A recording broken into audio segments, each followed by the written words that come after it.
In the old days, when the Romans were taking Britain for their own, there lived in Cambria a great prince called Hyry.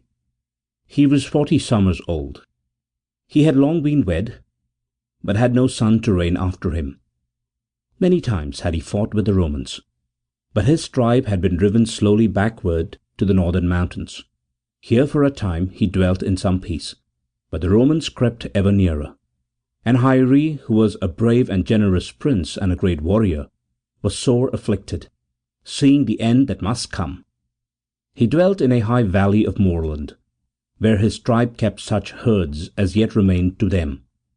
Hyry often asked himself in what he and his people had wronged the gods, that they should be thus vexed, for he was, as it seemed, like a wild beast with his back to a wall, fighting with innumerable foes. To the north and east and south and west lay great mountains, and behind them to west and north lay the sea. To south and east the Romans held the land, so that the Cambrians were penned in a corner. One day heavy news came. A great army of the Romans had come by sea to the estuary in the south.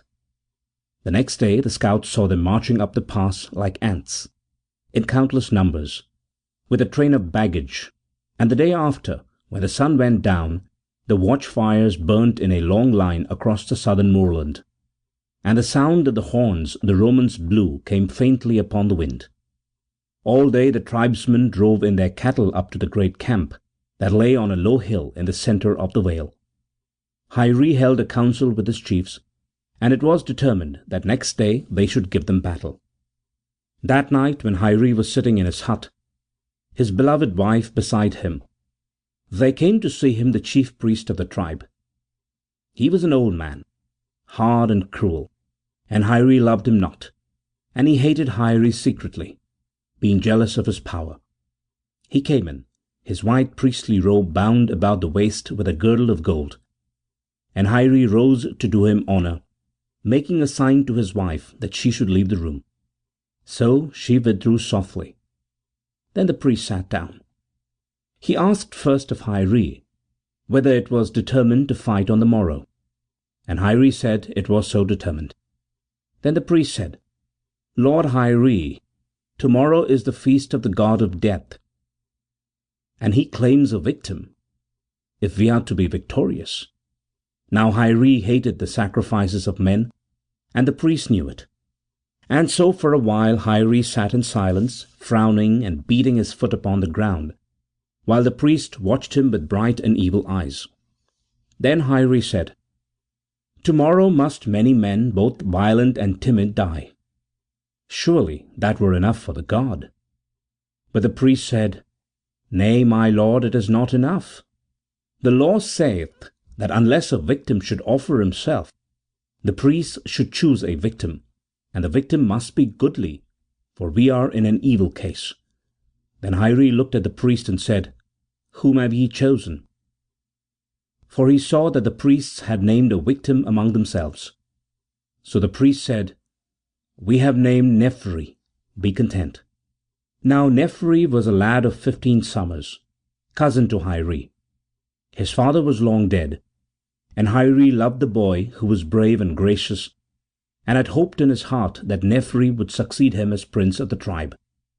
Then Hyry was very wroth and said, "Lord priest, that may not be.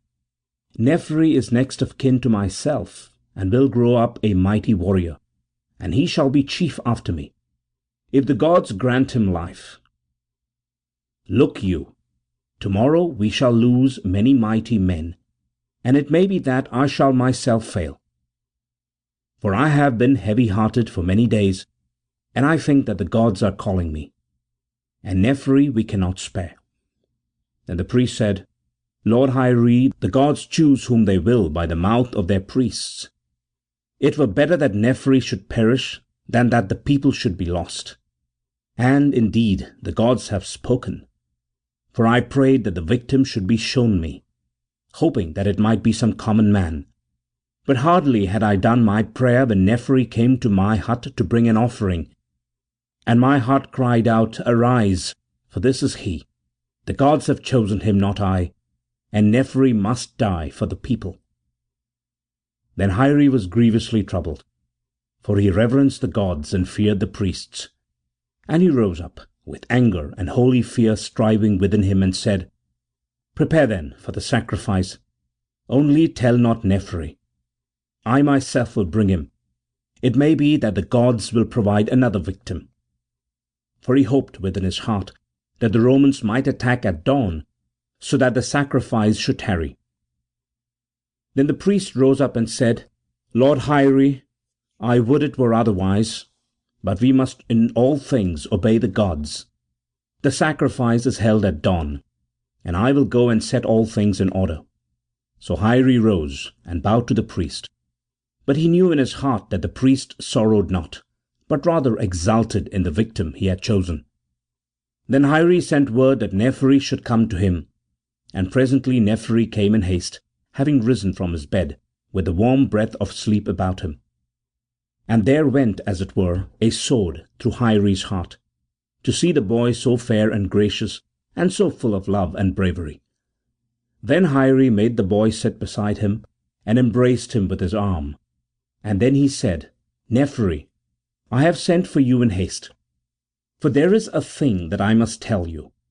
Tomorrow we fight the Romans, and something tells me in my heart that it will be our last fight. Whether we shall conquer or be conquered I know not, but it is a day of doom for many. And now hearken.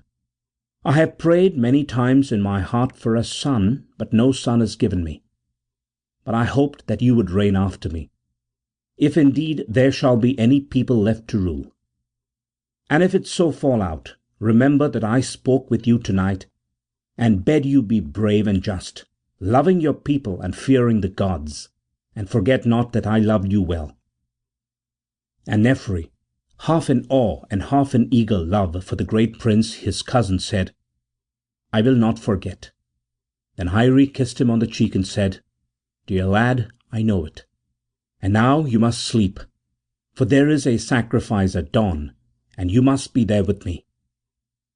But before you sleep, and I would have you sleep here in my hut tonight, pray to the Father of the gods to guide and strengthen me, for we are as naught in his hands, and I have a grievous choice to make, a choice between honour and love, and I know not which is the stronger."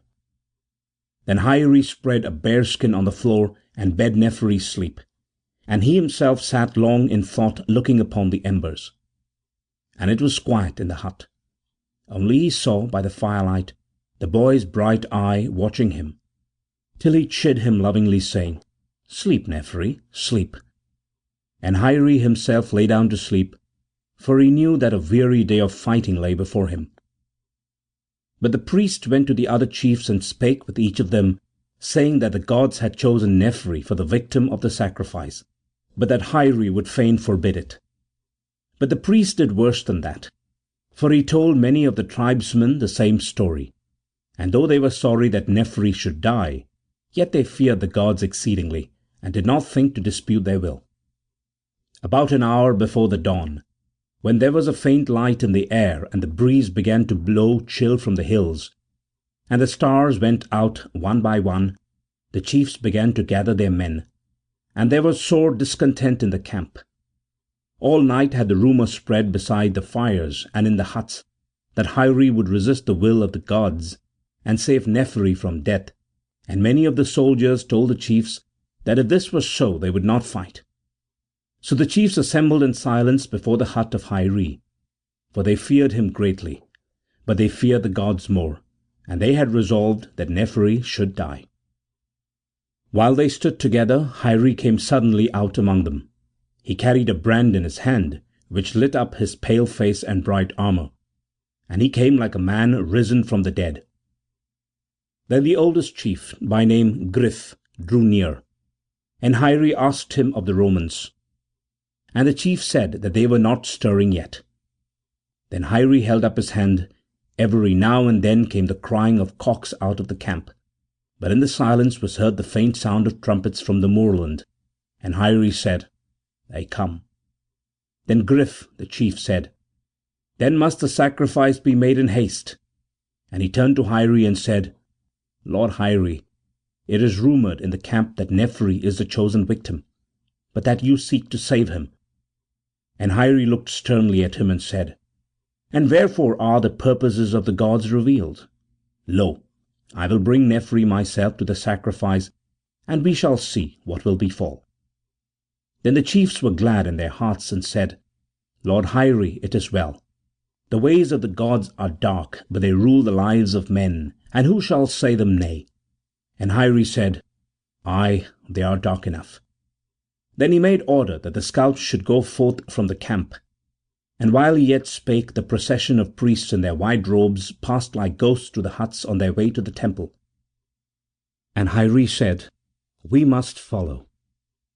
And he called to Nehri, but the boy did not answer.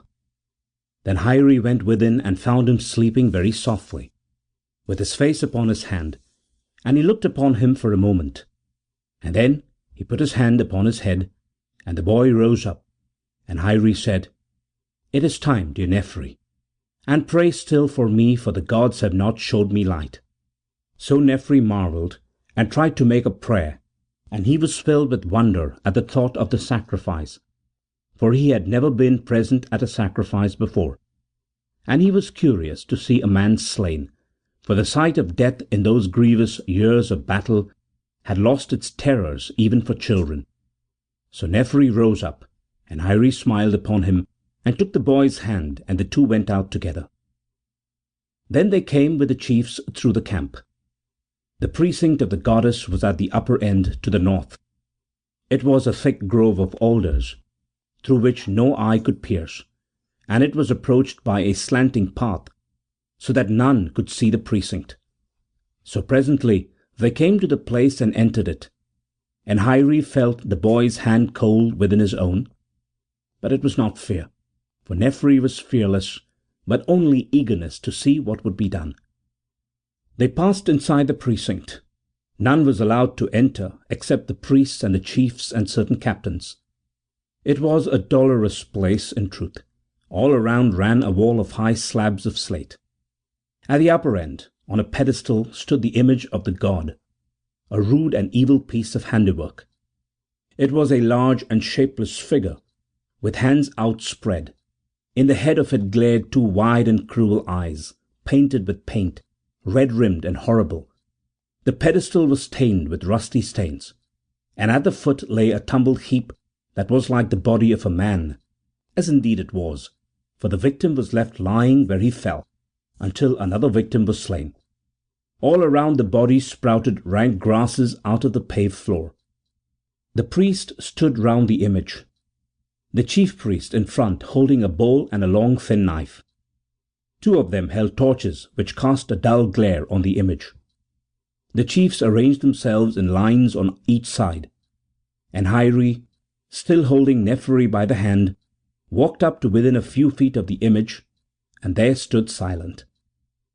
Then the chief priest made a sign, and at that two other priests came out with a large box of wood and shovels, and they took the bones of the victim up and laid them in the box, in which they clattered as they fell, and Nehri watched them curiously, but shuddered not. And when the poor broken body was borne away, then Nehri began to look round for the victim. But the priests began a hymn. Their loud, sad voices rang out very strangely on the chilly air, and the tribesmen without, hearing the sound, trembled for fear and cast themselves upon the ground. Then there was silence, and the chief priest came forward and made signs to Hyry to draw near, and Hyry advanced and said to Nehri as he did so, "Now, child, be brave." And Nehri looked up at Hyry with parted lips, and then it suddenly came into his mind that he was indeed to be the victim. But he only looked up with a piteous and inquiring glance at Hyry, and Hyry drew him to the pedestal. Then there was a terrible silence, and the hearts of the chiefs beat fast for fear and horror, and some of them turned away their faces, and the tears came to their eyes. Then the priest raised his knife, while Nehri watched him. But Hyry stepped forward and said, "Lord priest, I have chosen. Hold thy hand." The law saith that a victim must die, and that one may offer himself to die. Ye have chosen Nehri, for none has offered himself. But I bid thee hold, for here I offer myself as a victim to the god." Then there was an awful silence, and the priest looked fiercely and evilly upon Nehri, and made as though he would have smitten him. But Hyry seized the priest's hand in both his own, and with great strength drove the knife into his own breast, stood for a moment, then swayed and fell. And as he lay he said, "My father, I come, the last victim at the shrine." And then he drew out the knife, sobbed, and died. But the chiefs crowded round to look upon him, and Griff said, "We are undone. Our king is dead, and who shall lead us?" Then he scowled evilly upon the priests and said, "This is your work, men of blood, and as ye have slain our king ye shall fight for us today, and see if the god will protect you. Then, if he saves you, we shall know that you have spoken truly, and if he saves you not, then ye are false priests." And the chiefs cried assent, and Griff, the eldest chief, commanded that weapons should be given them, and that they should be guarded and fight with the vanguard. But Nehri cast himself upon the body of Hyry, and wept sore. But while they stood came a scout in terror, and told them that the Romans were indeed advancing. So the temple was emptied in a moment, and Nehri sat by the body of the dead and looked upon it. But the chiefs hastened to the wall of the camp, and it was now day. In the light that fell pale and cold from the eastern hills they saw the Romans creeping across the moor, in black dots and patches, and the sound of the horns drew nearer. Then they arrayed themselves, and went out in the white morning, and the women watched from the wall. But Hyry's wife was told the tale, and went to the temple, but dared not enter, for no woman might set foot therein. And she wailed sitting at the gate, calling upon Hyry to come forth. But Hyry lay on his back before the image, the blood flowing from his breast, while Nehri held his head upon his knee. Then went the battle very evilly for the tribe. Little by little they were driven back upon the camp, and they were like sheep without a shepherd, and still the chiefs hoped in the help of the god. But the priests were smitten down one by one, and last of all the chief priest fell, his bowels gushing from a wound in his side, and cursed the god, and died cursing. Then the heavens overclouded, blacker and blacker. The clouds gathered with a lurid redness underneath like copper, till a mighty storm fell upon them, just as the Cambrians broke and fled back to the camp, and watched the steady advance of the Roman line, with the eagles bowing and nodding as they swept over the uneven moor. Then suddenly they were aware of a strange thing. Whence it came they knew not, but suddenly under the camp wall there appeared the figure of a man in armour, on a white horse. It was the form of Hyry, as they had often seen him ride forth on his white charger to battle, and behind him seemed to be a troop of dark and shadowy horsemen. Hyry seemed to turn around, and raise a sword in the air, as he had often done in life, and then, with a great rending of the heavens, and a mighty crash of thunder, the troop of horses swept down upon the Roman line. Then came a fearful sound from the moorland, and those who gazed from the wall saw the Romans waver and turn. And in a moment they were in flight, melting away in the moor as stones that roll from a cliff after a frost, and all men held their breath in silence, for they saw the Romans flying, and none to pursue, except that some thought that they saw the white horse ride hither and thither, and the flash of the waving sword of Hyry. There followed a strange and dreadful night. The list of warriors was called, and many were absent. From hour to hour a few wounded men crawled in, and in the morning, seeing that the Romans were not near at hand, they sent out a party with horses to bring in the wounded and the dead. All the priests were among the slain. Those of the chiefs that were alive held a meeting, and resolved that the camp must now be held, for the Romans would attack the next day, and they sent the women and children with the herds away to a secret place in the mountains, all but Hyry's wife, who would not leave the camp. Then the other chiefs would have made Griff, the old chief, prince of the tribe. But he refused it, saying that Hyry had wished Nehri to be chief, and that none but Nehri should succeed. So search was made for Nehri, and he was found in Hyry's hut with Hyry's wife. He had stayed beside the body till it grew stiff and cold, and the eyes had glazed, and then he had feared to be alone with it, and had crept away. So they put a crown upon Nehri's head, and each of the chiefs in turn knelt before him and kissed his hand. And Nehri bore himself proudly, but gently, as a prince should, rising as each chief approached, and then he was led out before the people, and they were told that Nehri was the prince by wish of Hyry, and no one disputed the matter. Then in the grey dawn a scout came in haste, and said that 3 Romans were approaching the camp, and that one was a herald. And the old chief asked Nehri what his will was, and the boy looked him in the face and said, "Let them be brought hither." So the chiefs were again summoned, and the Romans came slowly into the camp. The herald came in front, and he was followed by an officer of high rank, as could be seen from his apparel and the golden trappings of the horse that bore him, and another officer followed behind. And the herald, who knew something of the Cambrian language, said that this was the Lord Legate himself, and that he was come to make terms. The chiefs looked at each other in silence, for they knew that the Romans must needs have taken the camp that day if they had assaulted it. The legate was a young man with a short beard, very much burnt by the sun, and bearing himself like a great gentleman. He looked upon him with a careless and lordly air, and when they came into the presence of the chiefs, the 3 dismounted, and the legate looked round to see which was the prince.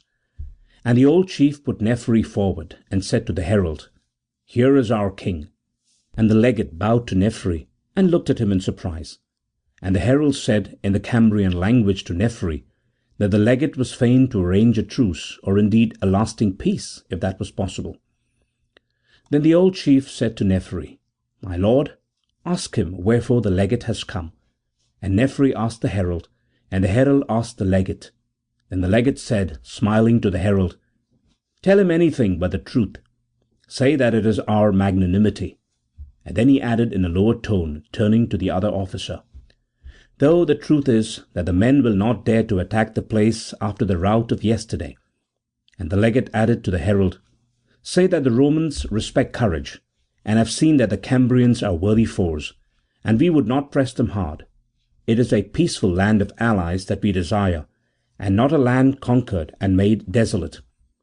So the herald repeated the words. Then the old chief bade Nehri said that they must have time to consider, adding that it would not be well to seem eager for peace. Then he said to the other chiefs, "Yes, this is our salvation." So they conferred together, and at last it was decided to tell the legate that they would be friends and allies, but that the boundaries of the land must be respected, and that the Romans must withdraw beyond those boundaries. And this the legate accepted, and it was determined that all the land that could be seen from the camp should be left to the Cambrians, and that the mountains should be as a wall to them, and this too the legate approved. So in the space of an hour the Cambrians were relieved of their foes, and were in peace in their own land, and the legate was royally entertained. But before he went he asked through the herald where the great warrior was who had led the last charge on the day before, for he had taken him to be the prince of the land. Then the old chief said, "He is sick, and may not come forth." Then the legate rode away, and Nehri rode a little way with him to do him honour, and after courteous greetings they departed. Then the old chief and Nehri talked long together, and they determined what they would do. Then the people were assembled, and Nehri spoke first, and said that he was young and could not put words together, but he added that the old chief knew his will and would announce it. Then the old chief stood forward and told the people the story of Hyry's death, and how he had died for the people. And then he told them that he had made the priests fight, and that the gods had surely shown that they were false priests, for they were slain, and the gods had not protected them, and that Nehri was prince by the will of Hyry. And then he said that Hyry with his latest breath had said that he should be the last victim, and that thus it should be.